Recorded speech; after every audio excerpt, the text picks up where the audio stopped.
नमस्कार दोस्तों, स्वागत है आपका स्टडी फॉर सिविल सर्विसेज में। कल पेपर देने जाने वाले सभी छात्र छात्राओं को बहुत बहुत शुभकामनाएं और आशीर्वाद स्टडी फॉर सिविल सर्विसेज की पूरी टीम की तरफ से। कुछ बहुत जरूरी बातें हैं, dos and don'ts, plus cut off कैसे निकालने इस एग्जाम का, एग्जाम डे पे क्या क्या करना है, ये सारी चीजों की जो है एक मैंने मैसेज भी दिया टेलीग्राम में। कुछ लोग ने मुझे बोला कि सर आप इसको ब्रह्म मुख से भी अपने बोल दीजिए, तो भैया अपने ब्रह्म मुख से मैं बोलता हुआ और आप लोग अपने अपने ब्रह्म कानों से सुन लीजिए इसको। पहली बात तो यह है कि ओएमआर शीट आप जो है पूरी ध्यान से फिल करना, ठीक है। सबसे पहला जो होगा जब भी आप इंटर कर ले जाएंगे एग्ज़ाम हॉल में, तो वो जो शीट वीट भराई जाती है ध्यान से फिल करना, बहुत ध्यान से। अभी एडमिट कार्ड निकाल के रख लो, सारे इंस्ट्रक्शन पढ़ लेना, फॉलो भी कर लेना। नहीं फॉलो करोगे तो कोड दिए जाओगे, सिंपल सीधी बात है। पेन एक्स्ट्रा लेके जाएं, सेंटर पर जल्दी पहुंच जाएं, वहाँ जाके फालतू में पंचायत पंचौरा ना करें, अपने आप में कंसंट्रेट करें, अपनी अंदर की मोटिवेशन को जगाने की कोशिश करें, अपने मन को खुश करें, गाना सुने, अपना मूड अच्छा करें, ठीक है।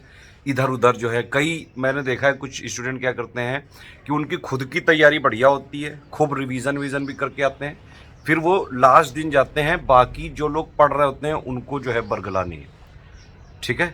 तो पहली बात तो ये है कि आप पढ़िएगा ही नहीं, ऐसी कोई हरकत ही मत करो कि जबरदस्ती कोई आपके पास बरगलाने आपको आए। अपने आप को जो है शांत रखिए। ये मानो ही मत भाई बचपन से लेके स्कूल के एग्जाम दे दिए, कॉलेज के एग्जाम दे दिए, जिंदगी के एग्जाम दे दिए, गर्लफ्रेंड बॉयफ्रेंड रिश्तों के एग्जाम दे दिया, और कितने एग्जाम देगा भाई, और फिर भी डर रहा है तू। जीवन ही एक पूरा एग्जाम है, तो जब पूरा जीवन ही एग्जाम है, पल पल पे ही एग्जाम देना है, तो फिर इस छोटे से एग्जाम से क्या डरना।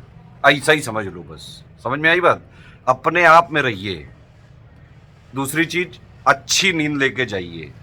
देखो, असली स्टूडेंट वही है, असली योद्धा वही है, जब तक लड़ाई का अंजाम ना आ जाए तब तक लड़ते जाना है, पूरी ईमानदारी से, पूरी मेहनत से। और अभी आपने पढ़ाई अभी तक करी हो और अथवा ना करी हो, अब आपको यही मानना है कि भाई कट ऑफ कल जाके मैं उड़ा दूंगा, क्योंकि आपने भले ही अभी कुछ बीच में कुछ सर्कमस्टांसेस हो गए होंगे, सिचुएशंस हो गई होंगी, जिसकी वजह से जो है पढ़ाई वगैरह में बीच बीच में थोड़ा बहुत क्या पता जो है डिस्टरबेंस हुआ होगा। तो क्या हुआ भाई, कल है डे, एग्जाम डे पे जो परफॉर्म करेगा जीतेगा वही, पढ़ा चाहे जिसने हो, प्रैक्टिस चाहे जिसने करी हो। हाँ, प्रैक्टिस और अगर आपने पढ़ा है तो ये जरूर अपने ऊपर ट्रस्ट रखिए कि आप बिल्कुल सही मार्ग पे चल रहे हैं। लेकिन मान लो कुछ ऐसे भी स्टूडेंट होंगे कि भाई उन्होंने थोड़ा बहुत पढ़ा है, कुछ ऐसे भी होंगे जिन्होंने सिलेबस पढ़ने तक का जिनको टाइम नहीं मिला होगा। ऐसे ऐसे महानुभाव होते हैं। 11 लाख लोगों के जो ये वाले एग्जाम है आर का, इसमें आप समझिए मेरे हिसाब से 4-5 लाख लोगों ने तो कहो सिलेबस भी ना पढ़ा हो, ठीक है। तो इन टाइप के लोगों को सोच के आप भी अपने आप को थोड़ा तसल्ली दे सकते हैं। कुल मिला के खुश रहना है जीवन का मकसद, चाहे एग्जाम डे हो, चाहे कोई और डे हो, डेट डे हो, कोई भी डे हो। आजकल वैसे भी कई सारे डे चल रहे हैं, आप समझ रहे हो ना। तो ये दे वाली हटा दो फिलोसफी, अब ले वाली। अब एग्जाम आ रहा है, उसमें ऑप्शन सही से जो है आप पढ़िए। क्वेश्चन में सही है पूछा जा रहा है तो वो वाला लगाओ, और सही नहीं है पूछा जा रहा है तो वाला लगाओ।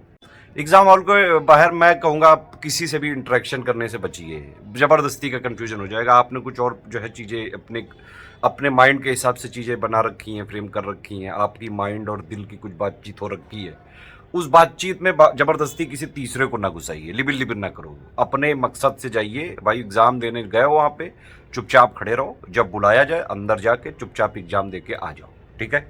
एग्जाम से पहले मत पढ़िए, मैं फिर से कह रहा हूं भाई, अपने माइंड को प्लीज फ्रेश रखिए। पूरी इफिशिएंसी चाहिए अपने को, पूरी इफिशिएंसी जब तक आप नहीं देंगे तब तक आप चाहे जितना पढ़ लें, प्रैक्टिस कर लें।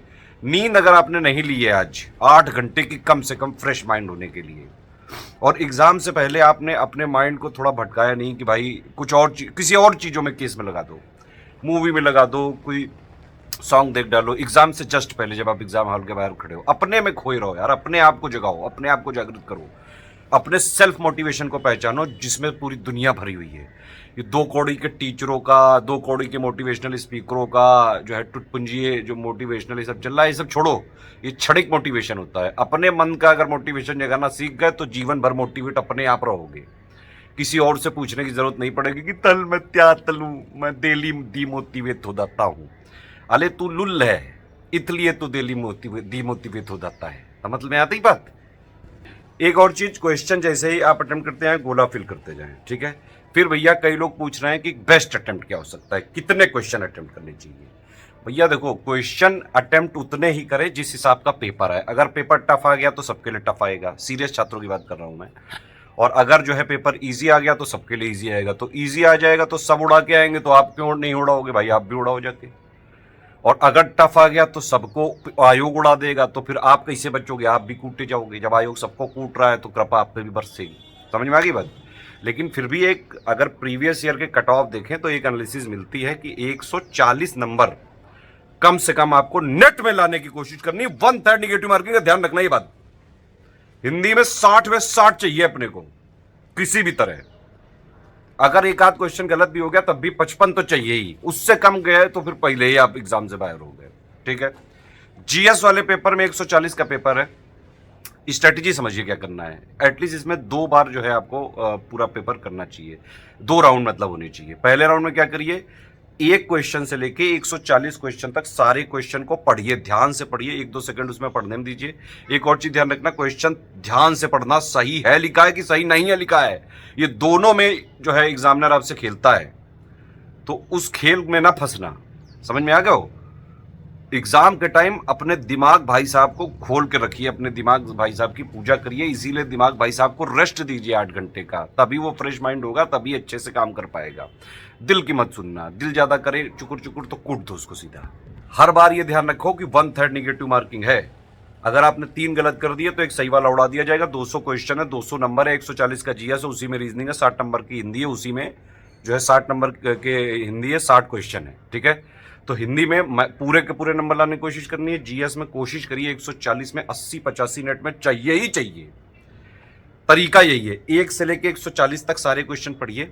ये मत करना कि शुरू में ही क्वेश्चनों में इतना लभिड़ गए कि वो लास्ट तक पहुंचे ही नहीं पाए। आप 100 तक क्वेश्चन पहुंचे, तब तक 2 घंटे खत्म, फिर पता चला एग्जाम से बाहर आके कि लो 40 जो बाद में थे तो वो तो बहुत ही सरल थे, वो तो आप देखते ही कर लेते हैं। एक बात ध्यान रखो, रूल सबके लिए सेम है, नियम सबके लिए सेम है, सारे क्वेश्चन 1 नंबर के ही हैं।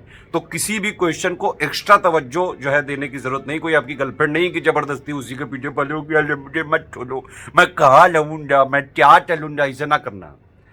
कट ऑफ निकालने के लिए आपको नेट में 140 क्वेश्चन चाहिए। समझ में आ गई बात। तो पहला राउंड आपने किया, 1 से 140 तक पहुंच गए। जो आता जाए करते जाओ, तुरंत नहीं आता है छोड़ते जाओ, आए तुरंत गोला फिल करो, गोला साथ में फिल करते रहो। तुरंत क्वेश्चन अटेम्प्ट किया, गोला फिल कर दिया, क्वेश्चन अटेम्प्ट किया, गोला फिल कर दिया, नहीं आया छोड़ दिया, स्किप कर दिया, फिर आया गोला फिल कर दिया, फिर नहीं आया स्किप कर दिया। इस तरह से 1 से 140 तक पहुंचना है। जीएस वाले पेपर में 2 घंटे हैं, 40 मिनट के अंदर या 1 घंटे के अंदर आपको पहला राउंड कंप्लीट कर लेना है। इसमें वही वाले क्वेश्चन आपको निकालने हैं जो 100% आपको पता है कि ये सही हो ही सकता है, ये गलत ही नहीं हो सकता है। ये वाले ही क्वेश्चन आप टिक करिएगा पहले राउंड में। अगर आपने ये कर लिया, देखो पेपर में कट ऑफ नहीं निकलना है, अभी आपको अपने डर से भी आगे निकलना है। आगे मार रहे हैं सब लोग, कई लोग पेपर ही देने नहीं जा रहे। भाई पेपर दे जाके यूपीपीएससी में अटेम्प्ट काउंट नहीं होते हैं, तो साइकोलॉजिकली भी जीतना है आपको। इसीलिए पेपर आपके ऊपर ना चढ़ के बैठ जाए, आपको पेपर के ऊपर चढ़ के कूदना है वहां पे, तभी कट ऑफ निकलेगा।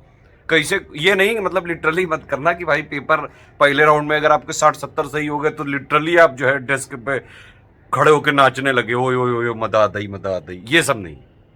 पहले आप पहले राउंड में 1 से लेकर 140 तक पहुंचे। मेरे हिसाब से अगर आप करीबन 70-80 क्वेश्चन अगर आपके मान लीजिए आप मतलब अच्छी खासी पढ़ाई करी, बहुत प्रैक्टिस करिए, एससीएस की पूरी पेड क्विज टेस्ट सीरीज, पूरा मटेरियल सब कुछ बिल्कुल स्ट्रिक्टली फॉलो किया है, तो लिटरली आप पेपर फोड़ डालोगे जाके यार, स्वाहा कर दोगे बिल्कुल पूरा। और मान लो थोड़ा बहुत बीच बीच में कुछ गैप भी हुआ है तो भी आप अपने ऊपर जो है कॉन्फिडेंस रखिए। मन के हारे हार है, मन के जीते जीत।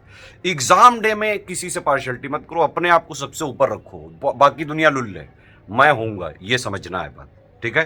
पहले राउंड में अगर आपके 80 प्लस आ गए, 80-85 प्लस आ गए और आपको पता है कि हिंदी में भी आप कूट दोगे जाके, फिर जबरदस्ती लबर मत करो, ठीक है। फिर तो जो है आप ऑलमोस्ट क्लियर होने वाले होगे। जबरदस्ती निगेटिव मार्किंग 1/3 ज्यादा लिबिल करोगे, आयोग कूट देगा, समझ रहे हो ना। तो इसीलिए ध्यान से स्ट्रेटेजी बनाइए अपनी। जीएस में पहले राउंड में अगर आपने मान लो 60-70 निकाल दिए, दूसरे राउंड में फिर देखिए थोड़ा स्मार्ट गेसिंग करिए।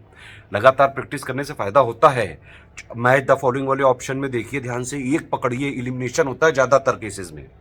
कुछ क्वेश्चन ऐसे होते हैं कि उनके आंसर पेपर ही में होते हैं, कई बार देख लेना ध्यान से। सही है कि लिखा है कि सही नहीं है लिखा है। ध्यान से जो क्वेश्चन में पूछा जाए बिना लिबिलिबिल किए उतना ही आपको टिक करना है। 4 ऑप्शन है वहां, फिर इतना ब्लैंक नहीं है, ध्यान रखना, एक सही वाला पकड़ना है, ठीक है। निगेटिव मार्किंग फिर बताऊं मैं 1/3 है। और एक बात और, अभी तक आपने जो पढ़ाई करी है ना करी है, ये आपको मानना है कि कट ऑफ आप फोड़ने जा रहे हैं। मैंने बताया आपको भाई देखो, ये मानना कठिन हो सकता है, लेकिन अगर जिसने ये मान लिया और अभी कल के दिन पूरी इफिशिएंसी से आपने पेपर दिया, पूरी नींद ली और पूरी ताकत झोंक दी अगर उसमें, भाई आपको सफल होने से कोई नहीं रोक सकता है। असर्शन रीजनिंग वाले क्वेश्चन में कई बार क्या होता है कि जनरली तो यही होता है कि भाई पहला वाला स्टेटमेंट होता है असर्शन और रीजनिंग दोनों करेक्ट है, और जो रीजनिंग है वो असर्शन का सही जो है एक्सप्लेनेशन है। दूसरे वाले में वो होता है कि भाई दोनों सही है लेकिन नॉट एक्सप्लेनेशन सही नहीं है।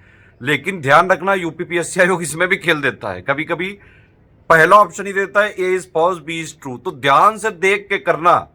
इसीलिए मैं कह रहा हूं कि पेपर के दिन दिमाग भाई साहब को खोल के रखना है, दिमाग भाई साहब को गुस्सा नहीं करना है, दिल भाई साहब ज्यादा लुकुर लुकुर करें तो कूट दो सीधा।